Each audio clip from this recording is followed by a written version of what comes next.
Welcome to More Than Myths.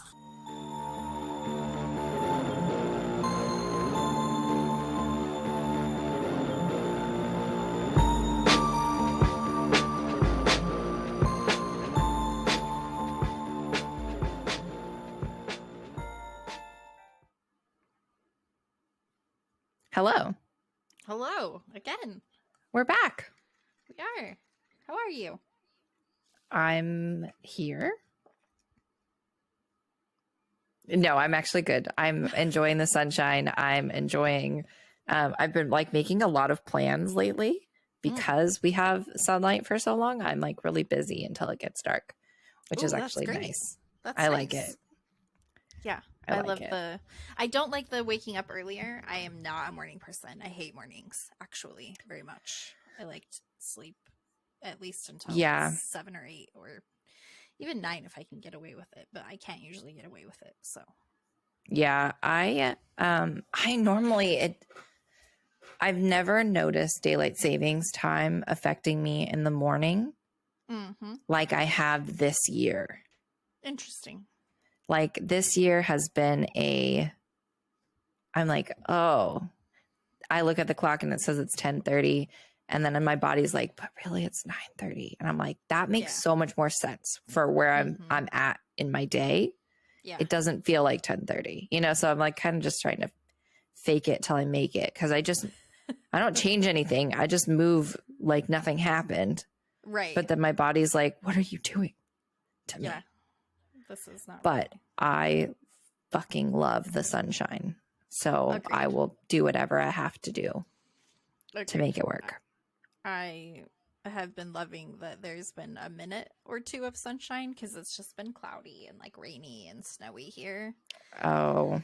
So there was last Saturday, I think, we'd gone out to Glen's Ferry. One of our friends opened a hardware store out there. So we drove out there and it was a beautiful day. I mean, minus the wind, but it was beautiful. It was sunny and oh my gosh, I was so excited. And then the next day, I swear to God, it snowed. I was so pissed. Ugh. Did you guys go to the hot springs while you were out there? No. Oh, okay. No, we took Tesla with us. So. Oh, gotcha. Yeah, they don't allow dogs on their property. Really. Little travel dog. Yeah, she goes everywhere with us. Oh, so cute. Yeah. Oh, I had a story to tell you that I waited to tell you because I wanted to tell you on the podcast. I had a nightmare last night. Oh, no. Typical haunted house or something spooky was happening, Yeah. Mm-hmm. And I woke up from my nightmare. I'm laying in my room and I try to get up. I'm trying to calm myself down because it was scary, but whatever it wasn't as scary as what happened next because I'm laying there and I'm trying to get up and I'm trying to get Josh's attention and Primmy's laying next to me and then Josh is on the other side. And I'm trying to reach for him and say his name, but nothing is happening. And so I'm what's going on? Why can't, my jaw felt like it was locked. My body felt like it was locked. And so I tried to get up to go to the bathroom and I was stumbling to the door. And I was something's wrong. Something's wrong with me. I've got to call an ambulance. So something's not right.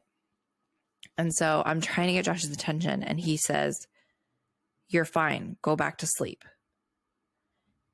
And I was I can't in my head, I'm I can't even talk. I can't even tell you what I'm doing. What are you saying? And my, I'm screaming his name, but nothing's coming out. No sound. I hate that. And I was just what is happening? And then I finally, I get back in bed, I lay down and I'm looking around and then I start seeing faces all over my bedroom. This is and they're just dream?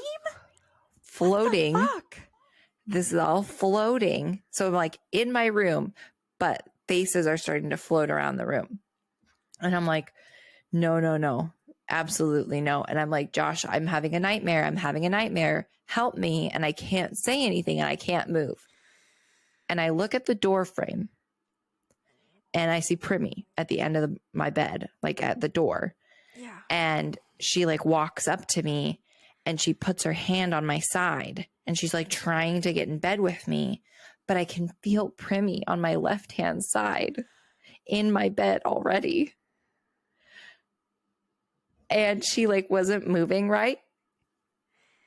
What the actual fuck? And I sit the fuck up and wake up finally because I was sleeping still. And I had like half woken up. So I was like kind of in a sleep paralysis, but I wasn't actually awake. I just thought I woke myself up from my nightmare and I just kept being in my nightmare. And so by the time I actually woke up, I could still see the faces in my vision. So I turned on the lights. Like, you see this painting behind me right here? There's the two dark sides. This looked like a fucking face last night. And so I turned on the lights. I watched New Girl for like an hour and a half and couldn't fall asleep because I was shook. That's it was the most scary. vivid, like crazy nightmare I've ever.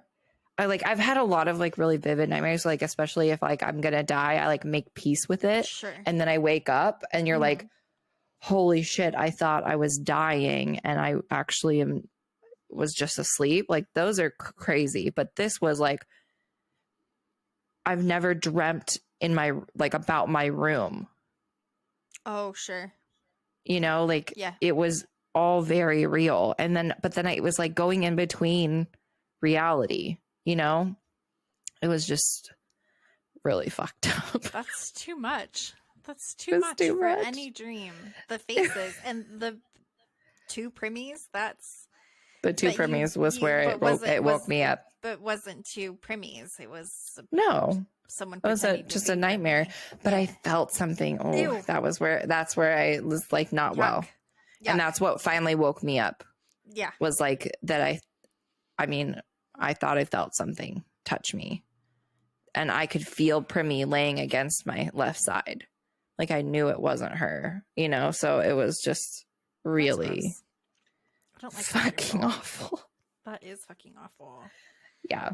That is So I called my mom to tell her about it. And my stepdad has been going to Houston every week because he's doing something for work.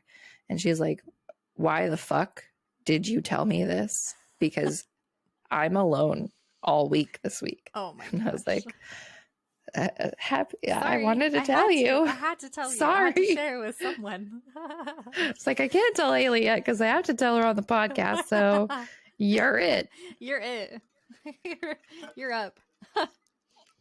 It was really scary. That is scary. I didn't turn the echo cancellation off on my side. So we'll just deal with it. Oh, is it echoing?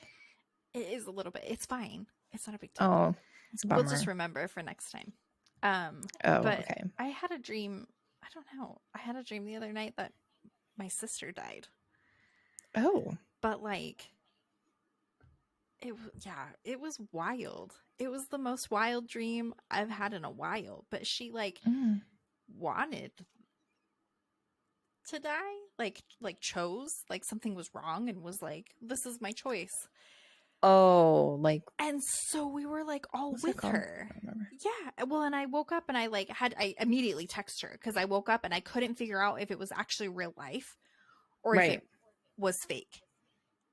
Like, and I laid there and I was like, hang on a minute. I can't tell if this was actually real, if this actually happened or not. Right. So I immediately had to text her because I went out in the kitchen. I was talking to Chris about it. And he's like, just text her. And I was like, I'm going to. But I had to tell somebody about it. And she texted me. I had to talk about it first. I'm just fine. I was like, good. Oh my God. You're like, I have a dream to tell you about, but I'm not ready to talk about it. Yeah. What? I don't usually. Yeah. My dreams are usually weird. Like they just don't make sense. They're not usually scary or sad or, you know, they're just weird. They don't make sense. Yeah. That one was upsetting. Yeah. Well, and I have like repeat dreams a lot. Like I dream about a theme park a lot. Like, and it's kind of Disneyland, but it's not. It's almost like a little bit abandoned, but very full of people. I don't know. It's a weird space, but I dream about that at theme park a lot. And then I have a few other recurring like locations. But yeah, I don't remember what I was dreaming about. I was like a haunted house. It was like almost like, felt very Scooby-Doo scary dream. Oh, sure. And then it got like fucking scary. And then it got scary. Yeah. Yeah. If I have to pee, I will dream about a particular stall in the elementary I went to school at. Interesting. Every time. And it's like, I know that I have to get up and go pee, because if I don't, like, in my dream, I'm going to sit down and pee, and I'm afraid that I'm going to pee the bed. Oh no. Yeah, right. Oh God. But it's always the same stall. It's the first stall in this particular bathroom in the elementary I went to. And I don't even think that elementary is there anymore. I think it got torn down. Every time though. It's alive in your dreams. Ugh, I don't like it. I know. No, sorry. Yeah. Sorry, not sorry. Last week, when you guys are listening to this, it'll be last week. We did an Instagram live. And we came back on and kind of talked about the show. We talked about books. So if you haven't watched that, definitely go check it out. It's like a half hour, but you can see Hailie and I chatting about life, books, life, and podcast. So yeah, make sure you look at that. But before we get started in today's episode, we are changing up our format a little bit. So we talked about this in the live last week, but might as well talk about it here in case you missed it. Hailie and I are super busy. We talk about this every week. You guys know what's up. But we do want to do weekly episodes still. So we're going to change up the formatting and have us do one person talking about a topic a week. So this week I'm going to be talking about a topic, and next week Hailie will bring a topic to share. So you'll still get our banter. You'll still get to hear about our fucking nightmares. And I don't know if I want to hear about your fucking nightmares. If they're like that one, dude, maybe count me out. Yeah. I will listen to you, obviously. I will listen to you, but it's going to be scary. You're not going to like it. Not fun. Yeah. And so anyway, we're just going to go back and forth. And so, yeah. Yeah, we're going to try. We're excited to try it out. Yeah. Yeah. Yeah. I think it'll be fine. Yeah. And we talked about doing like a live episode also, right? Yep. And then doing like a book club. So let us know what you think about that. Yeah, we also can we record so you guys can see when we're actually recording live. So we can put out our room code so you guys can be watchers when we're recording weekly. Yeah. So let us know if you have preference on what you'd like. I think we are going to do at least the monthly book club or book review, because I think that, it's just fun. It goes with what we do. Yeah, it's just right us in our wheelhouse. Yeah. Alrighty. Are you ready? I'm so ready. I'm so excited to know what you're finally talking about. Well, me too, because I actually have had this topic lined up for a couple of weeks. So, I haven't been researching it for a couple of weeks, please. But I knew whenever I started my research, I knew what I was going to do. So here we go. On October 15th, a cargo ship left Florida and was headed to San Juan, Puerto Rico. At this time, there was a tropical storm brewing, and it eventually turned into a hurricane. Tropical storms aren't normally a reason to cancel a voyage, so a crew of 33 went on as normal. The ship is called El Foco. A black box was discovered, and a black box is a device that they put in aircraft and in vessels. So if something happens that's catastrophic, the black box can usually withstand a lot of damage, and it records what happens if a plane crashes or a ship goes down, so they can find out what happens in case there are no survivors. A black box was discovered from the ship, and the first mate had been talking in the bridge about how the weather conditions weren't great, but the ship was doing just fine. And that's actually not true. The ship had been rocking, so the waves were just too much for this cargo ship to handle, and the waves had been rocking the ship so dramatically that the oil couldn't actually get to the engine anymore. And so when the engine isn't working, the stabilizers aren't working. So the ship ended up taking on a ton of water, and Oh no. at one point they hit a wave that was 3 stories tall and like crashed down. So if we remember what the stories are, it's 30 feet. A cargo ship dropping 30 feet. Their captain sent a distress signal at around 7 a.m. And after that, he told them to put on their life vests.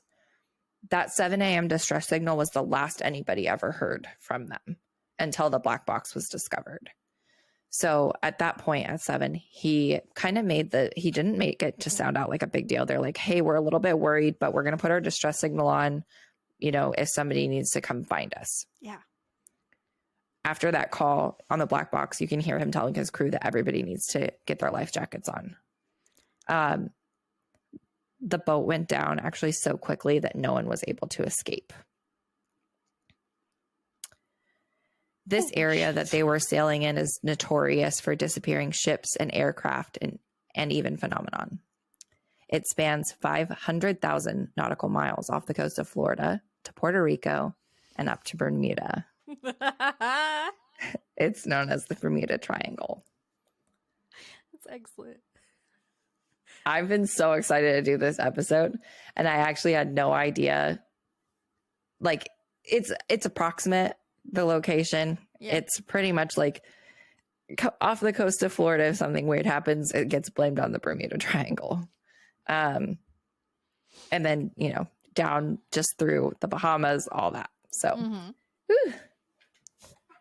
So today we're going to talk about some of the incidents that are famous and that kind of led to the phenomenon that the Bermuda Triangle now totes these days. Ooh, excuse me. And like just some of the stuff that's happened. And honestly, there's a lot. So I could probably do another episode on this. Yeah. Because in some of my research today, it even gets into conspiracies. Like I didn't even get into conspiracies. I'm just talking about a few incidents. There are conspiracies on aliens, magnetic pull, vortexes, and even the lost city of Atlantis. Oh, shit. So I was like, this is a big fucking episode. So today we're just talking about some of the incidents. So we'll probably come back to it because it's just massive. So I was like, I've got to narrow it down to like a manageable size today. Yeah. So today, as I said, incidents. While the Bermuda Triangle has gained popularities, wow, that doesn't even make sense. That sentence that I just said.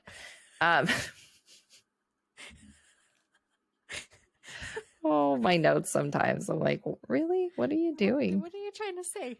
Anyway, the Bermuda Triangle gained popularity in the 1960s after an article was published, I think in 1964, by Vincent Gaddis for Argo magazine.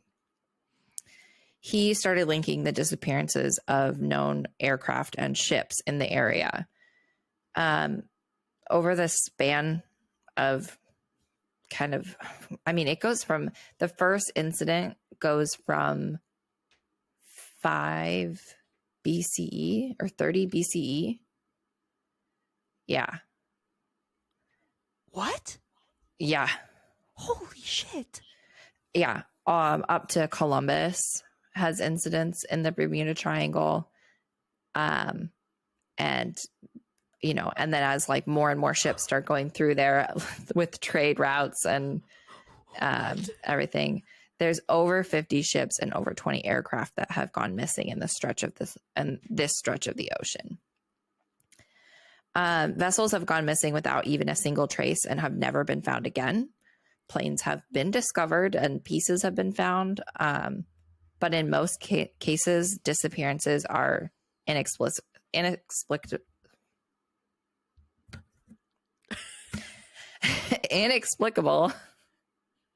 And loved ones actually never get answers. Oh, that's awful. So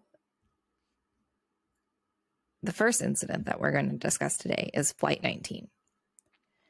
In 1945, a TPM Avenger torpedo bombers group, I don't actually know any airplane lingo, so bear with me. They left an air station in Fort Lauderdale. This group of airplanes was known as Flight 15. I think there's 5 aircraft. They were doing a 3-hour training stint. A 3-hour training stint known as navigation problem number 1. So they go and they fly in a triangle. They drop bombs in, uninhabited areas. And then, so they're just running this thing. It should have been 3 hours. They should have been out, down, and back to Fort Lauderdale.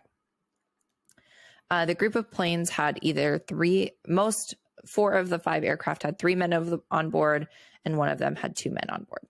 All were experienced with over 300 hours, Navy men and Marines. So no rookies, like everybody knew what they were doing.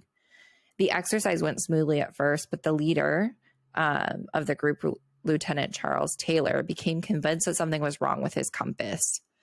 And at 2:30 p.m., they dropped the bombs, and they had to report back when bombs were dropped. And so it was logged at, command.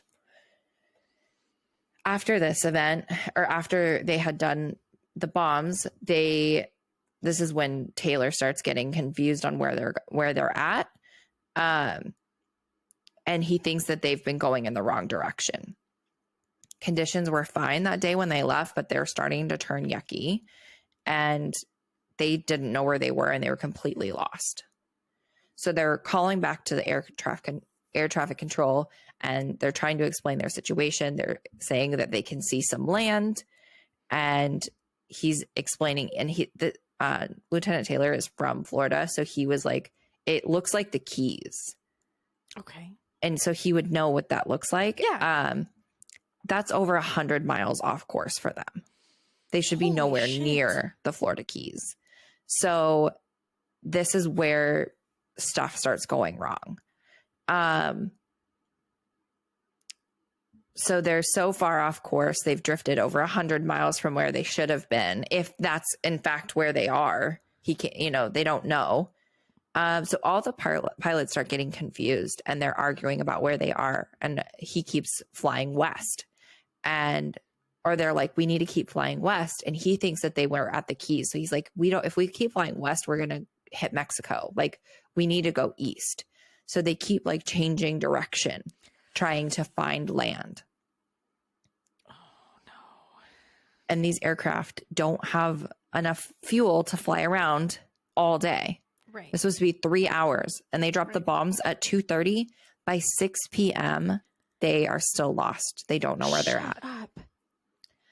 So, oh my God, they're starting to lose hope. And Lieutenant Taylor said that they needed to close ranks, and they're going to all ditch at the same time once one of the tanks reaches a gallon. So that way they all go down together. The next communications were just static. And that was the last ever heard from Flight 19. No way. What? Yep. At 7:30 p.m., the aircraft that was sent out to go searching for them, so this about an hour and a half after the last communication, actually follow suit and was taking off out of Fort Lauderdale and exploded shortly, 20 minutes after they took off. What? 13 crewmen were recovered, but they were all perished.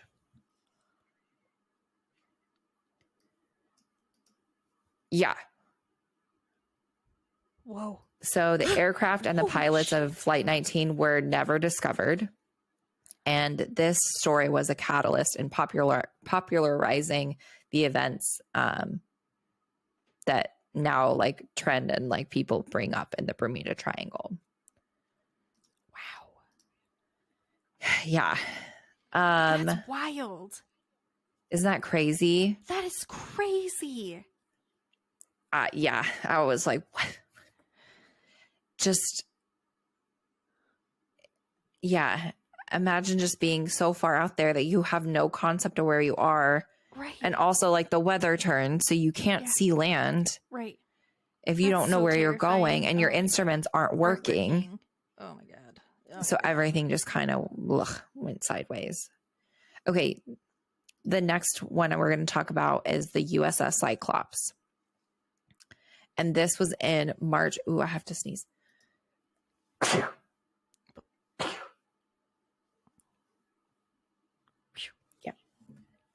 I think we're done. Hold on. I don't know why I minimized that.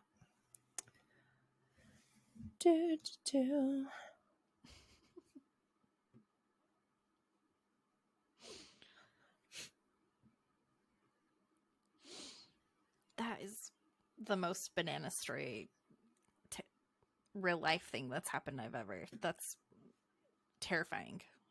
Yeah, it's super freaky. Mm-hmm. Okay, USS Cyclops. Okay. In March 1918, one of the Navy's biggest ships disappeared without a trace. The USS Cyclops was crewed by over 306 people. And during World War I, the Cyclops became a key vessel in the Navy's assets for transporting troops and coal to other fuel ships around the world. The USS Cyclops left Brazil and then was loaded up with about 11,000 tons of manganese. I don't know what that term is, but I dictated my notes and I clearly was talking to one of my kids in between this because I said, I'm going to put it in the bowl. So they were actually headed for Baltimore and they stopped in Barbados from Brazil to Barbados to resupply for their long journey up north. They were seen in Barbados and took off and were supposed to arrive 9 days later and never showed up. No one has ever heard or found anything to do with the USS Cyclops. It is literally just gone. It's just vanished off the No survivors, no lifeboats, no nothing. Message, just, no nothing. The last known communication was all is well. Shut up. Ew, I don't like your stories today. Yuck. That's awful. It's awful. It's just very creepy. What happened? I need answers. I know. I was, this one I heard on a podcast when I was doing some research and I was like, oh, they're going to tell me it's not solved. And she's like, it's never been discovered. And I was like, God damn it. Holy cow. Yeah. That is. Now we'll talk about the Mary Celeste. I don't have the time frame on this one, so I'll need to check that later. Mary Celeste was a ship that was based in New York City and was headed to Gracia. Don't know where that is. I'm assuming through the Bermuda Triangle. The weird part about the Mary Celeste was that another ship in its fleet left 8 days after it did. And the captain on the other ship knew people on the Mary Celeste. Like they were coming from the same place, but they were going to different places, but they would pass the same route. They're sailing and they see a ship off the shore and they recognize it as the Mary Celeste. And they're like, what? That ship should have been to its destination 8 days ago. Why is it right there? Mm-hmm. So they start to get closer and they notice that the sails are drawn up and one sail is ripped. But other than that, it's just sitting in the water, turning. So it's like almost like it's stuck. How Just big is the ship? Boat? Ship. Okay. And so it's just like kind of stuck in a whirlpool, vortex, something. Like it's just kind of in a spot where they can't get out of it. What year is this? That's what I have to check. I don't remember. Okay. It's a ship, like with sails. Right. So Okay. I think it was 1700s. Okay.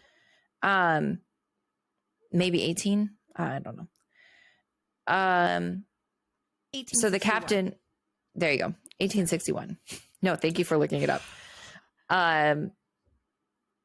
So this is odd that the sails are down or pulled up because the breeze is perfect. There should be no reason that they're stuck.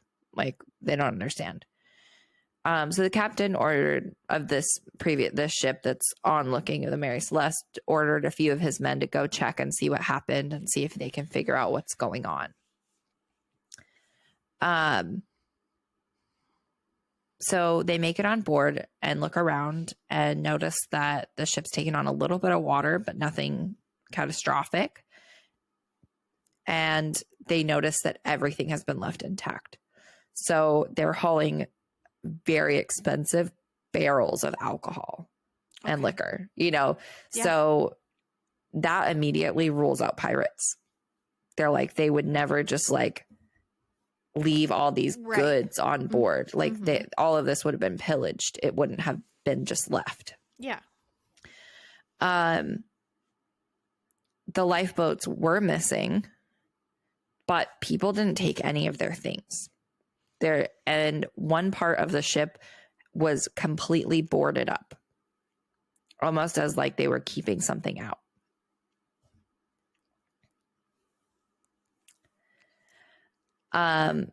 They knew that they didn't take everything because the captain of the ship who had found them was friends with the captain of the Mary Celeste, and his wife and daughter had been on board. So he knew like he was friends with them, and the captain's wife had left her accordion. And his friend, like him being their friends, knew that she would never leave her accordion. It was her prized possession. Mm-hmm. And so clearly a fast departure, but no passengers were ever found. What? Like ever, anywhere in the world. They and the like mystery and of those passengers remains unknown. I don't like that story. They just found a ghost ship. That's rocking insane. Around in a circle. I don't like it. I don't like it at all. That's awful. Yeah. Yeah, I know. So I do have one note. So those are my topics for the day, but I do have one note.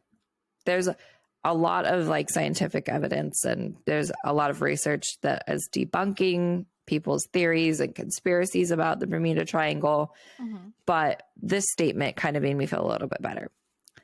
There's no evidence that mysterious or dangerous appearances occur with any greater frequency in the Bermuda Triangle than in any other large, well-traveled area in the ocean. Say that one more time. There's no evidence that mysterious disappearances occur with any greater frequency in the Bermuda Triangle than in any other large area that's well-traveled in the ocean. So what that's saying is like, there are disastrous, mysterious things that happen in the ocean all the time. The Bermuda Triangle there's no like chart that says it's like 100 times more likely in that area. Yeah. There's just crazy shit that happens in the ocean, apparently. Yeah. The ocean is terrifying. There are actually 3 other locations so far that are similar to the Bermuda Triangle. One of them is the Devil's Sea near Japan. And there's said to be a creature that actually has been seen over there. Yep. And another is off the coast of Venezuela. And that one is 25 square miles, and they've had like 25 plane wrecks. So it's a very small area where something goes wrong. That one, I'm like, that that stat is too high for me. Yeah, that one's too much. Nope. No, absolutely no. Absolutely not. Bermuda Triangle is a huge span of sea. Yeah. And cruise ships are through there every day. That is wild. You know, like, I don't know if I could do it after listening to your stories. I don't think I could do it. I think I would be in a panic. I'm definitely going on a cruise next month, and we'll be in the Bermuda Triangle for 2 of my locations. And now I'm like, if I go missing. Shut up. Take it back. I'm kidding. I'm not going to go missing. I'm fine. It was, but yeah. Holy cow. So wild. Oh my God. Take all the pictures. I will. Oh my gosh. But yeah, now I'm like, ooh, that's kind of scary. No, it's going to be fine. But yeah. It's going to be fine. I have one more story that's like aliens.